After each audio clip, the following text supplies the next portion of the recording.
কিয়ামতের আগে আগে আরো কিছু মানুষকে আল্লাহ পাক কিন্তু শূকর এবং বানরে পরিণত করবেন। এই হাদিসটা কি জানেন? হাদিসটা শুনে রাখেন, এটা আখিরুজ জামান বা কিয়ামতের আলামত সংক্রান্ত হাদিসগুলোর মধ্যে পাবেন। আল্লাহ রাসূল সাল্লাল্লাহু আলাইহি ওয়াসাল্লাম বলেছেন, কিয়ামতের আগে আগে আমার উম্মতের মধ্যে, ভালো করে শোনেন, কিয়ামতের আগে আগে আমার উম্মতের মধ্যে একদল মানুষ বের হবে যারা মদ পানকে হালাল মনে করবে। কাকে? মদ পান করাকে হালাল মনে করবে। যারা বাদ্যযন্ত্র, গায়িকা, নায়িকা এগুলো নিয়ে নর্তকী নাচাবে রাতের বেলা, এগুলোকে হালাল মনে করবে। যারা অশ্লীলতা, বেহায়াপনাকে জায়েজ করে নিবে, ঠিক আছে, এরকম কয়েকটা পাপের কথা বলে নবীজি বলছেন একদিন সকালবেলা আল্লাহ পাক তাদেরকে ঘৃণিত বানরে পরিণত করবে।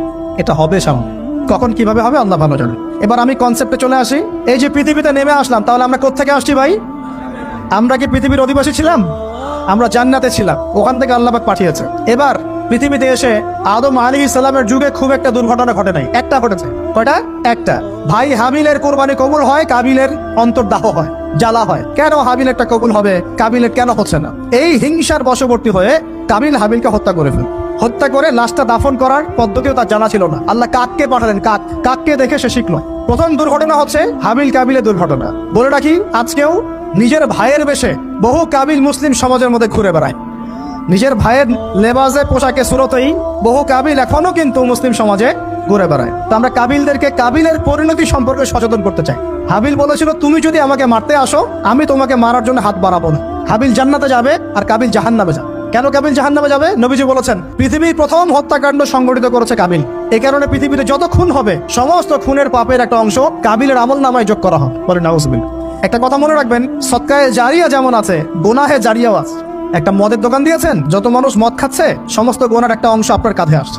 সিনেমা হল করেছেন, মানুষ সারাদিন নেকটা ছবি দেখে, নগ্ন ছবি দেখে, যত মানুষ এখানে পাপ করবে, সমস্ত পাপের একটা অংশ আপনার কাঁধে যাবে। আবার একটা মাদ্রাসা করেছেন, যত মানুষ এখানে দ্বীনি ইলম শিখবে, এই নেকির একটা অংশ আপনি পাবেন ইনশাআল্লাহ। মরে গেলেও কবরে পাবেন ইনশাআল্লাহ। আল্লাহ পাক আমাদের সবাইকে সদকায়ে জারিয়া করার তৌফিক দেখ, গোনাহে জারিয়া থেকে বাঁচিয়ে রাখুন। খুব খেয়াল রাখবেন, আল্লাহ পাক আমাদের হেফাজত করুন বলি আমিন। এবার ওই যুগ শেষ, নূহ আলাইহিস সালামের যুগ। এই যুগে আল্লাহর একই সুন্নত, নূহ আলাইহিস সালাম 950 বছর দাওয়াত দিলেন, 40টা বা 80টা পরিবার ইসলাম কবুল করেছে, বাকিরা করে নাই। যারা করে নাই আল্লাহ পাক তাদেরকে ডুবিয়ে মারলেন, যারা করেছে আল্লাহ পাক উদ্ধার করলেন। সোজা কথা, আজকে সারা পৃথিবীতে যত মানুষ আমরা বেঁচে আছি না, আমরা কোনো না কোনো ভাবে ওই 80 পরিবারের সদস্য। আমরা ভাই ভাই, আমরা ওই ফ্যামিলি, 80 ফ্যামিলির অন্তর্ভুক্ত। কিরকম করে? নূহ আলাইহিস সালামের 4 সন্তান ছিল। কয় সন্তান? এক সন্তানের নাম হচ্ছে হাম। কি নাম? হাম। হাম ছিল একটু কালো বর্ণের। হামকে দিয়ে আফ্রিকার কন্টিনেন্টে যত মানুষ দেখছেন, ব্ল্যাক স্কিনের, কালো স্কিন,